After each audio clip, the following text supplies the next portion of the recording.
Hello, it's Taylor Lomprez, Keller Williams Realty. Today we're going to talk about the 7 mistakes that you might make while trying to win a multiple offer situation. I have my notes here. We're going to go through all 7 right now. Number 1, do not bid every penny that you have. Don't forget that you might have to make repairs if you're making that no home inspection contingency. And if you're using a lender, you're still going to have money due at closing. Title search fee as a buyer, attorney fee, things like that. So do not spend every penny you have. Number 2 is bidding with too many contingencies.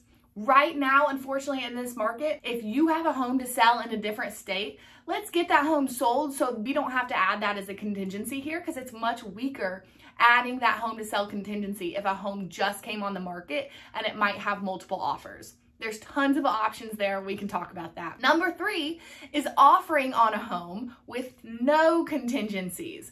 So the buyer walk away rate is actually up 30% right now. And that's because people are offering a really high dollar, no contingencies. They're waiving the appraisal contingency. They're waiving the loan contingency, saying no home inspection. But a lot of times that creates buyer remorse because once they officially get under contract, the seller chooses their contract. It gets very scary because they've waived everything. Number 4 of the 7 mistakes we make is assuming that you're going to get a second chance. So that seller does not have to come back to us and say, hey, I just want to triple check that home to sell contingency. We can't get that out of there, right? Because if there's 5 offers, they don't care about us, right? They're going to go with those other 4 offers that don't have that contingency.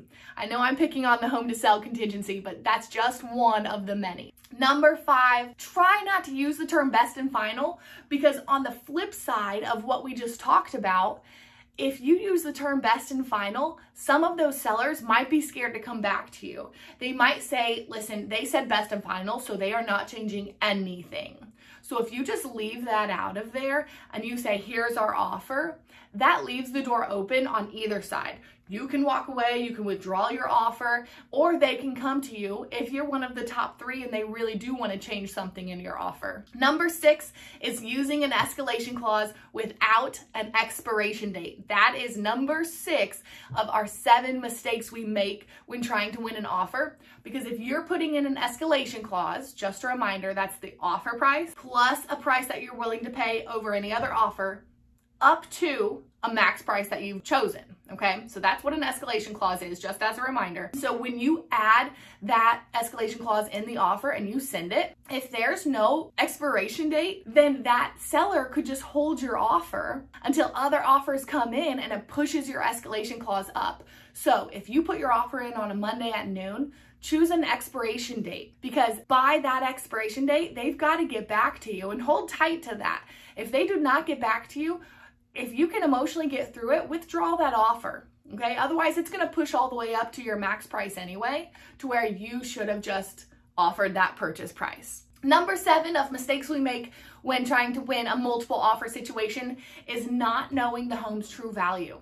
So do not assume every home on the market right now is overpriced. A lot of them, depending on supply and demand, certain communities, a lot of them are priced higher than they used to be. But in certain communities, and the agents who've really been doing our research, we price it slightly lower of where the value is because it brings multiple offers. So really make sure between yourself as the client and your agent that's representing you, you pull all the comparables on the market right now so that you send a knowledgeable, educated offer. Good luck on not making those 7 mistakes when trying to win a multiple offer situation.